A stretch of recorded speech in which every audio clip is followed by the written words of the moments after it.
Chancellor, it is my pleasure to introduce our honorary graduate, Jessica-Jane Applegate MBE, a Paralympic champion swimmer, a sporting trailblazer and powerful advocate for disability rights and inclusion. Jessica-Jane's journey from the pool in her hometown in Norfolk to aquatic centres around the world has been one of courage, determination and the power of self-belief. Born in Great Yarmouth, Jessica-Jane was diagnosed at a young age as being on the autistic spectrum. As she navigated this diagnosis and what it meant, her mother took her swimming, and Jessica-Jane immediately found her talent and strength in the water. Her journey to becoming a world-class athlete is testament to her unwavering resilience and dedication. Having joined her local club in Lowestoft, by the age of 13, she was already breaking regional records. Her talent was undeniable, and soon she was selected for a UK sporting talent programme. From there, her rise onto the international stage was meteoric. In 2012, at just 16 years of age, Jessica-Jane made her Paralympic debut in London. It was a moment that would change her life and British sport forever. In 200-metre freestyle S14 class, she powered through the final length to take gold and setting a new Paralympic record and becoming the first British swimmer with an intellectual disability to win a Paralympic gold medal.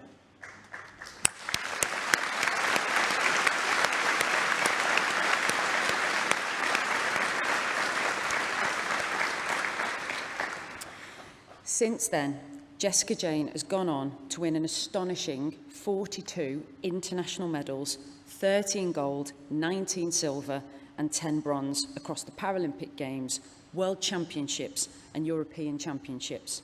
She's also set more than 80 British swimming records and multiple world records, including the 400-metre and the 800-metre freestyle and the 400-metre individual medley. Recently, she added a Commonwealth Games medal in 2022 at Birmingham to her growing collection.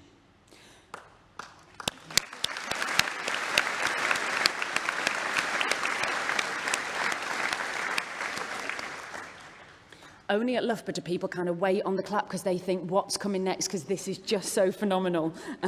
Just 42 medals is just mind-blowing. Jessica-Jane's achievements go far beyond the pool, though.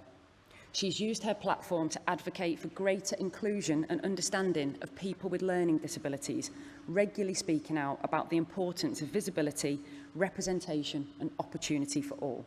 She's been a proud ambassador for the charity MenCap for more than a decade, helping to raise awareness of learning disability. And she's also an ambassador for Virtus, an international sport federation for athletes with intellectual impairment. In 2013, Jessica-Jane was appointed a member of the Order of the British Empire for services to swimming. She also received several sporting honours, including being named Para-Swimming Athlete of the Year at the British Swimming Awards in 2015. Her journey from overcoming personal challenges to achieving excellence in Paralympic swimming should serve as a powerful source of inspiration for us all.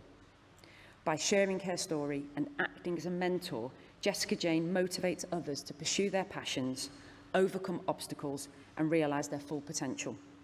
If you ask her, she'll probably tell you that some of her proudest moments are not medals or titles.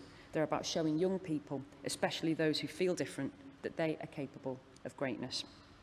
Today, as you step into the next chapter of your lives, I invite you to carry Jessica-Jane's story with you. Let it remind you that success is personal.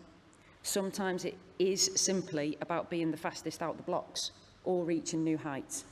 But at other times, it's about quiet resilience.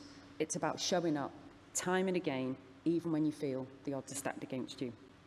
Jessica-Jane once said, "I want to show people that having a learning disability doesn't mean you can't achieve great things." And she has done just that again and again and again. Chancellor, it is my honour to present to you and the whole university, in recognition of her many achievements in Paralympic swimming, Jessica-Jane Applegate MBE for the degree of Doctor of the University, honoris causa.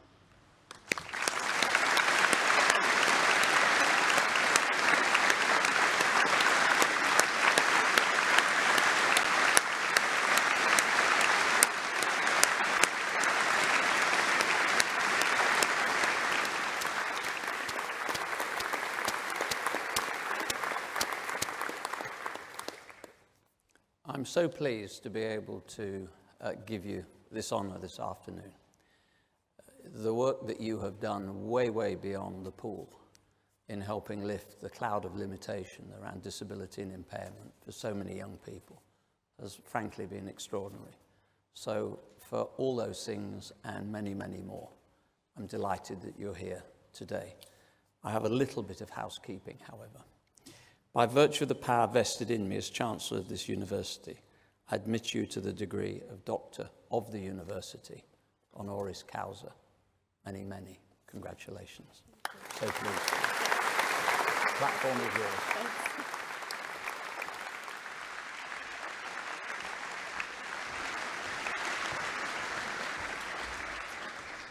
I'm not the best at talking about myself, so I don't know how I'm going to follow that.